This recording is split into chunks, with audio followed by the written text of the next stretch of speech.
Bonjour, un petit tutoriel concernant les fonctions et plus spécifiquement une présentation, je dirais, des fonctions méthodes des programmeurs. Il existe trois façons de créer des fonctions, hein. Il y a la déclaration de fonction, l'expression de fonction et les fonctions arrow. On va un petit peu voir ça ensemble, c'est une présentation générale.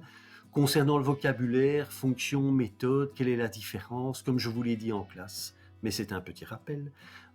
Une méthode, c'est une fonction que vous allez attribuer à la propriété d'un objet, alors que la fonction, elle, n'est pas attribuée à la propriété d'un objet. Ce sont des synonymes, hein, soyons très clairs. Ce sont des synonymes. C'est vrai que quand on parle des méthodes natives, simplement, vous savez, comme je vous l'ai dit aussi, prompt, write, ce sont des méthodes de l'objet window. Pow est une méthode de l'objet mat et ainsi de suite. Si je n'ai pas mis window.prompt et ici window.write, j'aurais dû. Hein. Je vais peut-être le rajouter d'ailleurs. C'est parce que, étant donné que ce sont des méthodes de l'objet le plus supérieur du JavaScript, eh bien vous pouvez omettre de le citer, mais il vaut mieux le mettre. D'ailleurs, je le mets dans les exemples. Hein. Vous voyez, si je fais window.prompt, je dis bien donc que la méthode prompt s'applique sur l'objet window. Donc, on parle là de méthode, puisque ce sont prompt en fait est une propriété à laquelle on a affecté une méthode. Très bien. Alors, revenons à l'objectif de ce petit tuto, c'est de présenter tout simplement ces trois façons euh, de, euh, euh, de programmer des fonctions. On va commencer par déclarer une fonction. Alors, on a déjà préparé, j'ai déjà préparé un petit code ici. Pour déclarer une fonction, on commence toujours par le mot-clé function. Toujours. Function. Suivi par le nom de votre fonction, qui est à votre discrétion, qui va permettre de référencer la fonction, et de parenthèses. Alors ces parenthèses vont accueillir des paramètres ou arguments, sont des synonymes, ou ne rien accueillir, mais les parenthèses sont obligatoires. J'ouvre mon bloc de code, et dans ce bloc de code, il y aura la description de ce que va faire la fonction. Ici, on va se contenter de loguer simplement un petit coucou. Voilà. On est très content. Point virgule. Et pour le moment, cette fonction, si voilà, je fais un petit CTRL S, je fais un petit F5 côté Chrome, il ne se passe rien. Il ne se passe rien, pourquoi? Parce que vous n'avez pas appelé cette fonction. Alors pour appeler la fonction, on va donner le nom de cette fonction et suivi par des parenthèses qui sont absolument indispensables. En fait, lorsque vous appelez des fonctions, donc pour appeler une fonction, il suffit de donner son nom suivi d'un couple de parenthèses. C'est le couple de parenthèses qui déclenche l'exécution de la fonction. On va voir ce que ça donne déjà. CTRL S. Si je fais F5, vous voyez que j'ai bien un coucou qui apparaît dans la console. Si vous ne mettez pas vos parenthèses, que va-t-il se passer? Voilà. CTRL S, F5, eh bien, il ne se passe rien, forcément, puisqu'il n'y a pas d'appel, on n'a pas d'exécution de la fonction. Maintenant, on aimerait bien en savoir un peu plus. Je vais faire un console.log de fct1, sans appeler ma fonction. On va un petit peu aller voir. Je rappelle que le fct1 contient quand même la déclaration d'une fonction. Donc, qu'est-ce qui se passe si je ne déclare pas si je n'appelle pas ma fonction, mais que je demande de loguer fct1. On va voir un petit peu ce qui se passe là-dedans. Bien, tout simplement, votre console va vous renvoyer la déclaration de votre fonction. Okay. Alors, une déclaration de fonction est accessible partout dans le scope où elle a été déclarée. Alors ici, on est dans le scope général, évidemment. Hein. Je ne suis pas dans une fonction, on est vraiment dans le scope général. Donc,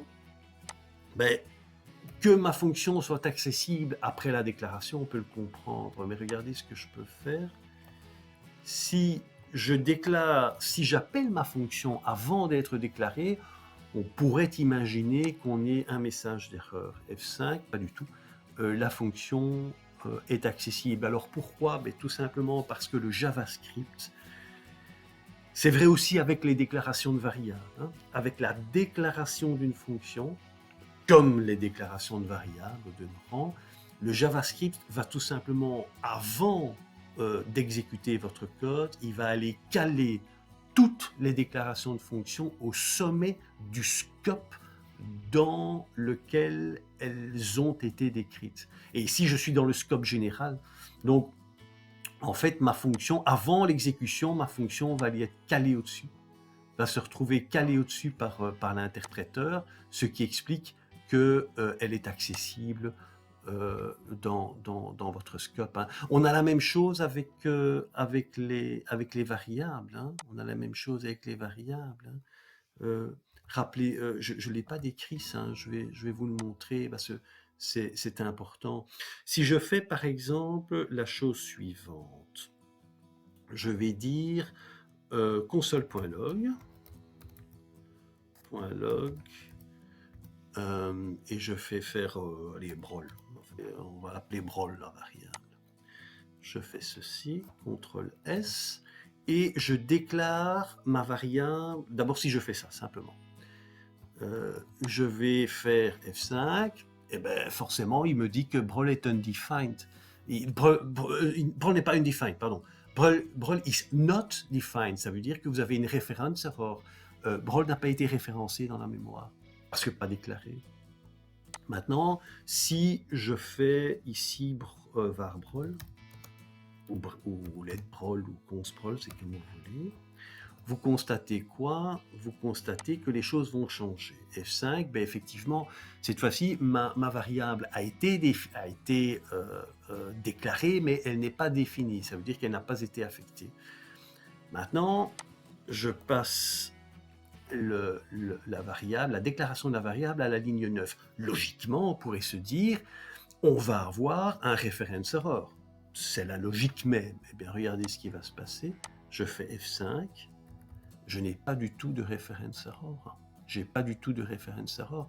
J'ai un undefined, ça veut dire quoi? Ça veut dire que l'interpréteur, en fait, avant l'exécution proprement dite du script, va venir caler la déclaration de votre variable au sommet du scope. Attention, c'est au sommet du scope dans lequel la variable a été déclarée, hein. OK? Donc, attention, hein, si vous faites ceci, Bill, donc je vais affecter ma variable. Et je fais F5, et vous vous dites, bah, vous voyez que ça ne marche pas, hein. Je garde undefined. Soyons clairs, il n'y a que la déclaration de la variable qui est calée au sommet du scope, hein. Ici, j'ai une affectation, hein. Ici, j'ai une affectation. En fait, ce qui va se passer, c'est qu'il va caler la déclaration de la variable au sommet du scope. Donc, si je passe une ligne ici, il va la mettre à la ligne 8. Ensuite, il passe sur ma ligne 9 et il vous renvoie bien qu'il y a undefined. Et c'est après qu'il va faire l'affectation, hein. Donc, si je mets mon console.log à la ligne 10, forcément, maintenant, ça va fonctionner. Donc, ça fonctionne exactement la même chose avec les fonctions. Lorsque vous déclarez une fonction, ou lorsque vous déclarez une variable, c'est la même chose. L'interpréteur de JavaScript va caler les déclarations au sommet du scope dans lequel la fonction ou la variable a été déclarée. Je fais ce petit détour parce que je pense que c'est important. C'est la raison pour laquelle, justement, une fonction, lorsqu'elle est déclarée dans un scope, est accessible, quel que soit l'endroit de ce scope. On est d'accord? Bien, maintenant, les expressions de fonction. Alors, les expressions de fonction, on va déclarer une variable. var, ma fonction, ma fct, est égale simplement une bête déclaration. Et puis, dans ma fct, je vais affecter une fonction anonyme. Alors, il est clair que cette fonction est toujours suivie de parenthèses, dans la mesure où une fonction anonyme peut recevoir évidemment des arguments ou des paramètres, et puis cette fonction, elle va réaliser quelque chose. Et on va refaire notre petit console.log coucou. Voilà. Maintenant, et c'est intéressant, j'ai dans ma variable, j'ai stocké une fonction.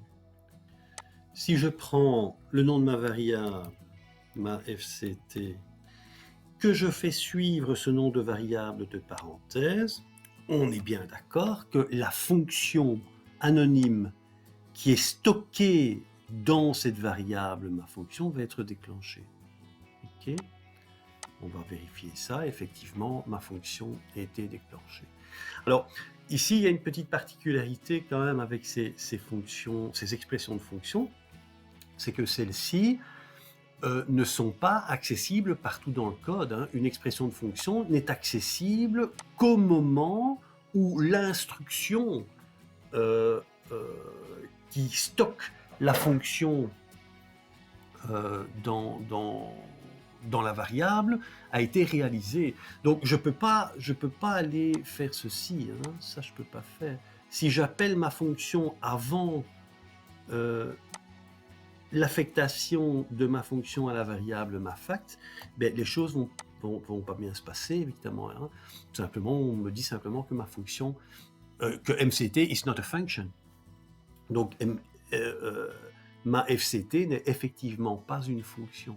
Alors que si je la retransfère à la ligne 13, tout va fonctionner correctement. Hein. Ok, donc ça c'est une différence importante avec les déclarations de fonctions. Les fonctions arrow maintenant, donc c'est la troisième façon de coder une fonction. Alors la fonction arrow est un raccourci. En fait, la fonction arrow, ça permet de faire, je dirais avec une écriture un petit peu moins dense, ce qu'on a fait précédemment avec les déclarations et les expressions de fonctions. Quoique, hein, il y a quand même une différence un peu plus fondamentale, notamment autour du mot-clé this, mais je n'en parle pas maintenant. Alors ici, qu'est-ce qu'on pourrait faire justement pour en faire une fonction arrow? Avec la fonction arrow, vous n'avez plus le nom, vous n'avez plus besoin du mot-clé function.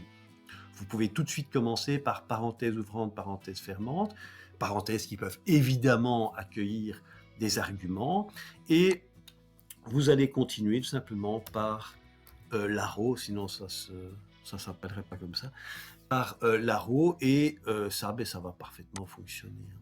Okay, F5. Alors, vous avez aussi ici, par exemple, je le dis, mais je vous dis, je ferai ça dans un tuto spécifique. Étant donné que je n'ai qu'une seule instruction dans mon bloc, je peux même supprimer mes accolades. Voilà, je peux même supprimer mes accolades, CTRL S, F5, ça fonctionne très bien. Donc vous voyez que la fonction arrow va permettre d'avoir une clarification du code un peu plus importante, peut-être, en tout cas un allègement. Il y a aussi, on verra le mot-clé return bientôt, et avec la fonction arrow, on peut s'en dispenser. Donc la fonction arrow apporte quelques petites choses.